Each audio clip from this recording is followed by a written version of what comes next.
Let's talk about taxes. They're a big political issue, especially now. New York Congresswoman Alexandria Ocasio-Cortez has proposed a 70% marginal tax rate on wealthy Americans as part of her Green New Deal. Today is the day that we truly embark on a comprehensive agenda of economic, social, and racial justice in the United States of America. It sounds like a big number, but there's another country where some workers are paying similar taxes. Sweden. This Nordic country is often known for its picturesque landscape, ice hockey prowess, and companies like IKEA and Volvo. But Sweden is also known to have some of the highest taxes in the world, and without costing its economy. So how did a country with fewer than 10 million people pull it off?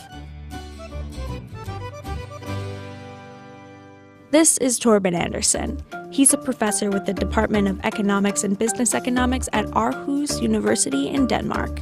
The short version of the story is that Sweden and the other Nordic countries, they have high taxes and they have a fairly good economic performance. The simple explanation is that you cannot judge the effect of taxes without knowing what they are financing. And in the Nordic countries, a large part of taxes goes to finance, education, health and other things which in various ways actually support the labor supply and high employment rates.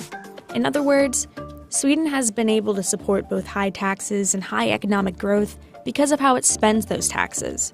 Tax revenue supports generous childcare programs, gives employees vast leave of absence opportunities, and helps offer basically free higher education. Those programs in turn help make Swedish citizens more employable. They also don't have to ration big portions of their paychecks to things like daycare or student loans. That makes them better consumers. The average tax wedge for a Swedish worker with an average income is about 43%, but the income tax can go as high as 61.85%, depending on how high the income is. And the corporate tax rate lies at 21.4%. What's a tax wedge, you might ask? It's the difference between what a worker pays in total taxes and what it costs to employ them. Basically, the difference between your take-home pay and your total pre-tax paycheck. It's also a measure of how taxes can drag down employment. Sweden has had pretty steady GDP numbers since its recession in 2012 and during the 2008 crisis. And even before that, Sweden suffered a severe recession back in the 1990s, and prudent reforms to its banking system and regulations helped it bounce back in a big way through the next few decades. Sweden now has the 12th highest GDP per capita in the world.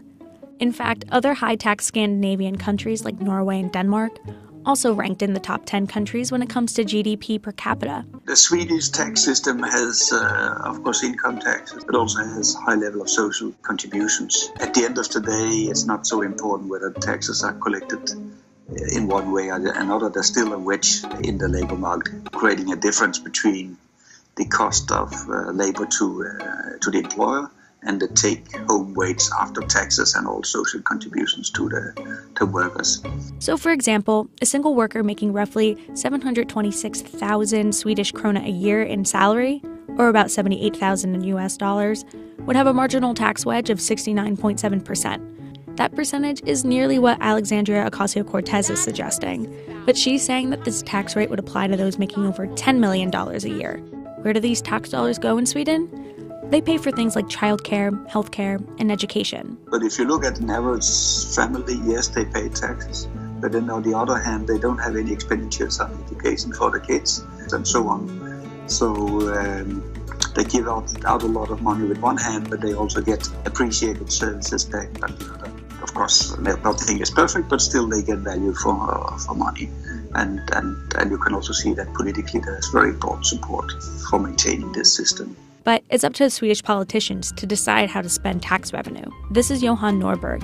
He's a senior fellow at the Cato Institute. We've got more revenue from the people, so the politicians can put it to work where they find it most of interest to people or to themselves. You pay when you work, and it's distributed to yourself when you have children or when later on when you need more healthcare or something like that. So it's more a redistribution within the life cycle of people, more than a redistribution between different groups of people, from the rich to the poor. And so it means more public services, but it also means that we pay for it ourselves. So what's the big deal against high taxes? In Sweden, they get you top-rated healthcare and higher education that doesn't put people in six-figure debt. In the US, advocates for lower income taxes say they stifle economic growth and consumer spending. So therefore we have this paradox with Sweden and the other Nordic countries that tax wedges are relatively high, but at the same time employment rates are high. So it's hard to say that taxes or tax wedges in themselves are causing huge negative effects on employment. That's simply not the case. In fact, Sweden has one of the highest employment rates with over 77% of working-age citizens employed as of the third quarter of 2018. To compare, the same rate clocks in at 71% in the United States. A 2012 study showed that countries with higher taxes can stifle entrepreneurial success. But that hasn't been the case in Sweden. Some tax dollars go into a leave of absence program that allows a worker to take unpaid time off while retaining job security and status. In 1998, Sweden started the Right to Leave to Conduct a Business Operation Act. It gives employees the right to take a leave of absence of up to 6 months to start their own company. That is, if the company won't be a competitor to their current employer. Now Stockholm has its own Silicon Valley. Several startups born there have been valued at more than $1 billion, like Spotify, Candy Crush, Minecraft, and Skype, the last two of which were bought by Microsoft. In Sweden, there are 20 startups for every 1,000 employees, versus 5 for every 1,000 in the US.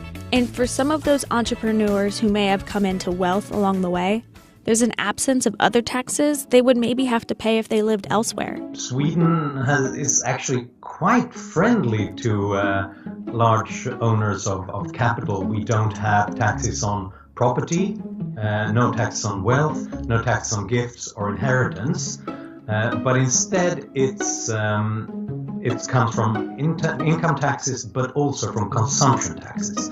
And that's a major difference between Sweden and the United States. We have almost as much in value-added taxes on consumption and excise taxes on different goods as we get in income taxes.